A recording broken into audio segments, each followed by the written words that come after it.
So today is Transgender Day of Visibility. It's a time for the trans community to come together and celebrate trans excellence, but also a time for allies to show further support to the trans community. Today I'm going to be chatting to a friend of mine, Miss Katalyna, who is a social activist and proud trans woman of colour. Miss Katalyna is host of The Bent Spoon, a member of Pacific X and co-founder of Trans Sisters United and the Trans Pride March of Melbourne. So Miss Katalyna and I are going to have a chat and we're going to spill the tea on all things around trans visibility. So welcome Miss Katalyna, and thank you for taking the time to share your story and experience with us for Transgender Day of Visibility. So just to start with, can you tell us a little bit about yourself and what you represent? Thanks, Rebecca. So I am, what can I say? I am the host of the new multicultural cooking show called The Bent Spoon.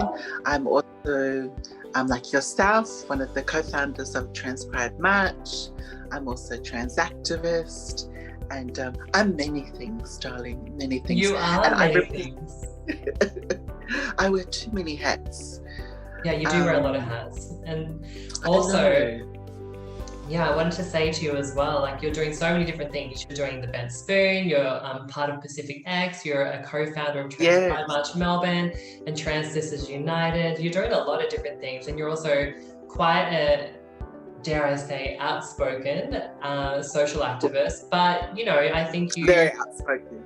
You call it when it needs to be called. And I think that's one thing I really admire about you, is that you're not afraid to voice your opinion or to say what you believe to be valid and true. And that's one thing I've always really admired about you. You're fearless. Oh, thank you. Oh, thanks, sis. Well, it's, you know, you were asking, you know, about, you know, who do I represent? So I represent a lot of communities, you know. So, and a lot of these communities, you know, we don't have enough voices, you know, the trans community, you know, the plus size community, you know, the Polynesian, the people of colour, you know, it just goes on. So, and people with dyslexia, you know, which I don't really speak often, which I should. I think I've taken on that responsibility to be a little bit outspoken. Yeah, and from me to you, I think you're doing an incredible job. Oh, thanks, sis, and you too. Oh, thank you. So we're here to speak about you, but I just wanted to ask you. So, have you always been an out trans person? Like, when did you first decide to be out about your gender identity, or were you not so, I guess, public about that at one point in your life? Yeah, well, the thing is, I've never hid it. I've never denied it or anything like that. Maybe years ago when I was a teenager, but that was because, you know, out of safety I did, but that's many years ago. But when in the last 20 years, I've actually always been open. I'm not open, I've never hid it. Yeah. Which can come across, I'm not open, but it was just that I didn't go around saying, oh, I'm a trans woman or speak out. So in a way I was kind of open, but sort of I just didn't say anything. It's almost like if someone asks you, like if they say, oh, if you want to speak about it openly, then you will, but you don't deny it, but you didn't necessarily walk around announcing it off the top of rooftops. Yeah, because you know what, we all at that time, I just wanted to live my life, like a lot of us. Probably most of want to do. We just want to live our lives, but unfortunately, there are times where there was a time where there were so many things. You know, I've been working in what's the right term for it? Just jobs that weren't in the LGBT community, just not normal jobs. Sorry, that's the wrong term. Just, you know, working in call centers with the general public, and just hearing things that people would say, like that were inappropriate, that were incorrect, that were homophobic, transphobic, and I couldn't say anything, you know, if they had asked me, I would say something, but I just didn't say anything because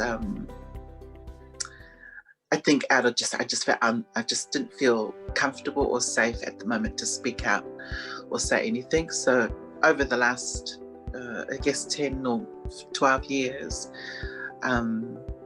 I've decided, to be even more outspoken. And so now, about 5 years ago, I did come out to one of my work.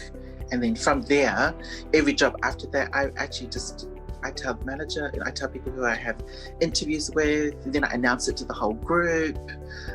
It's not a coming out, it's just me just announcing, I'm trans and I'm here, I'm going nowhere. And so why do you think, that kind of leads into the next question of why do you think trans visibility is so important? It's really important because I think for a lot of us, we feel like we feel trapped, we feel locked in, and because we don't see us as trans people often in media, and so we, kind of, a lot of us do feel alone. And I think visibility actually shows that you're not alone, that there's other trans people just like you out there.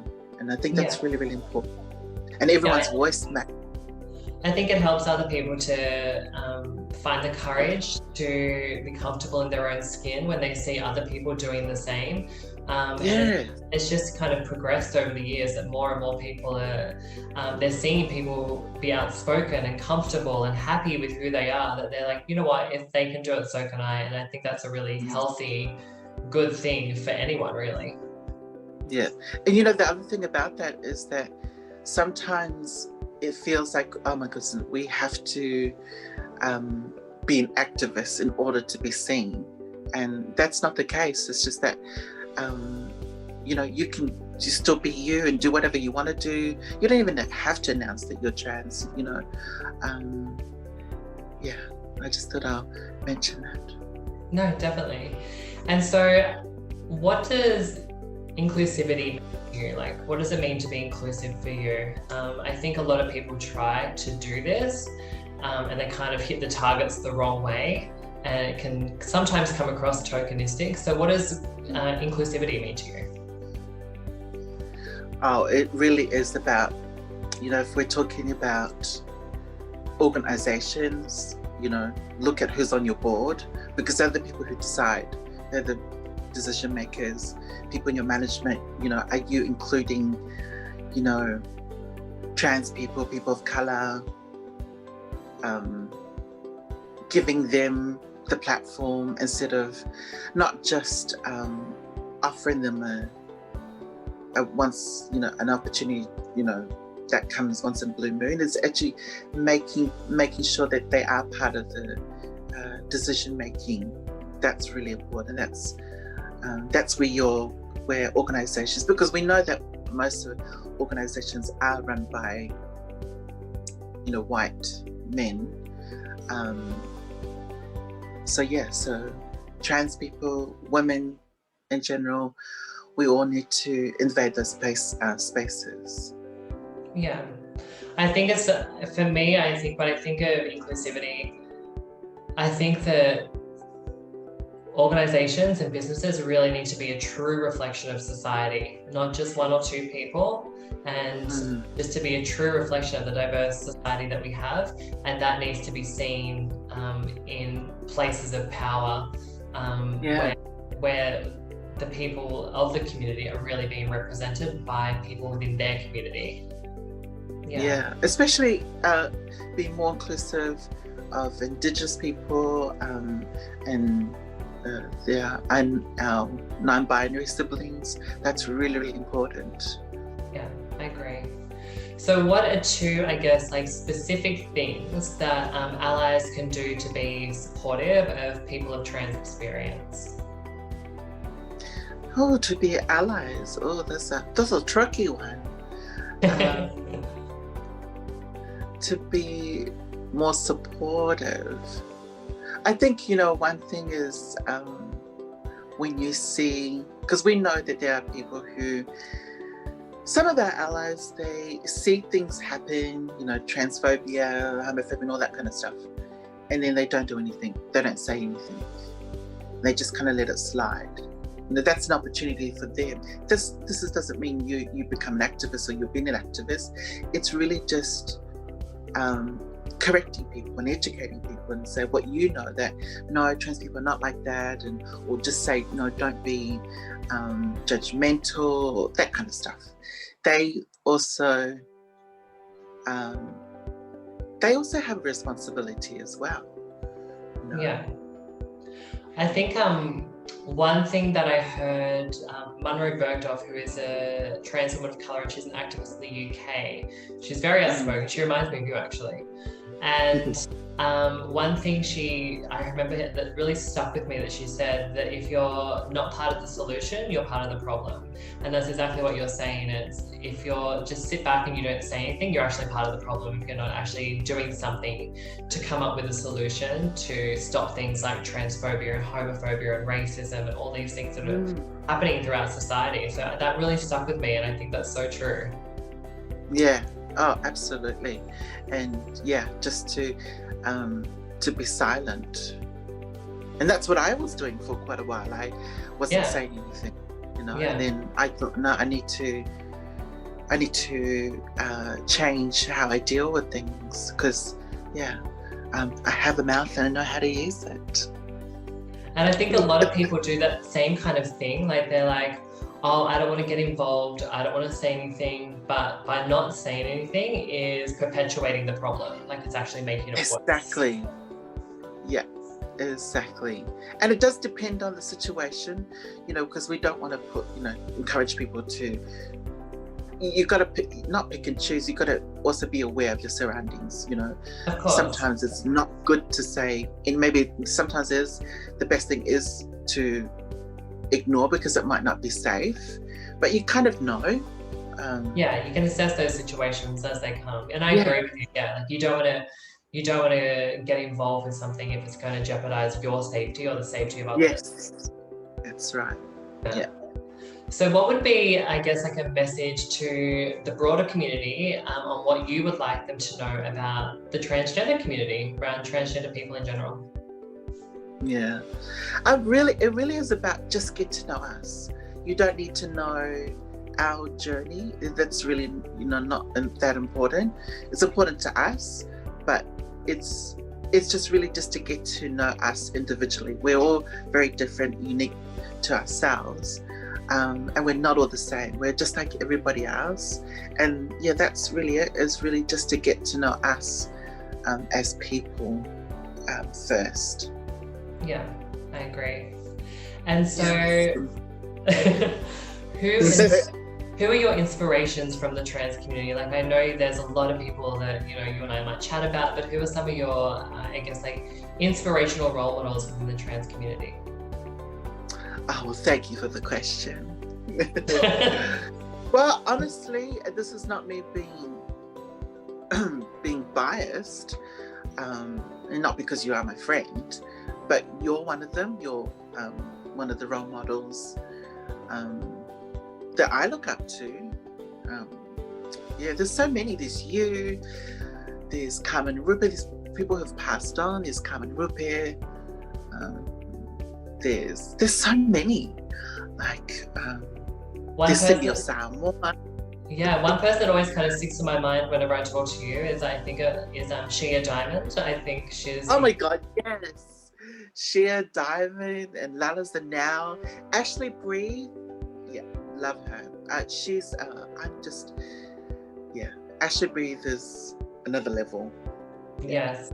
There's some incredible people around that we can look up to. And it's good because this wasn't always the way. I think for you and I, probably around the time that we transitioned, there wasn't anyone. There was no one. There was no one on TV. That we didn't really hear a lot about quite well-known musicians. There wasn't really people in the media, I think, probably in the days when we started our transition. There was maybe a few people in the community which might not have been the best role models. Yes, I was going to say that. But in the public eye, there wasn't really anyone. There was no Laverne Cox. No. There was no one. No, there wasn't anybody. I mean, the only person I can think of was Carlotta, but Carlotta really was really how can I put it? I'm trying to put it in a nicer way. Not that I, although she has been quite problematic, but I have to give her credit. She has been one person that has, not taught, but she was one person I did also look up to. And she said some amazing things in her past interviews, defending herself when people were attacking her. So. Yeah, definitely. Please don't send me. I hope nobody sends any hate mails.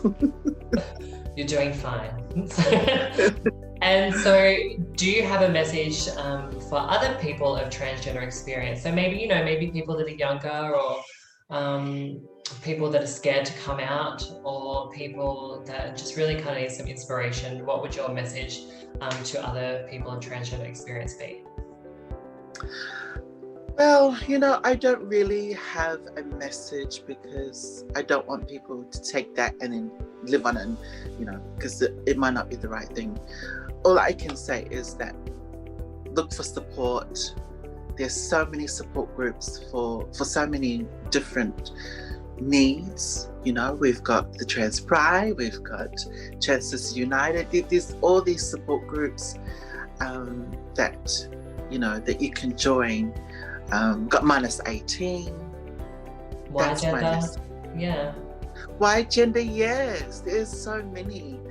I think it's really important that you find that support group, whichever one suits you, because that's you're gonna need it along the way. Yeah, definitely.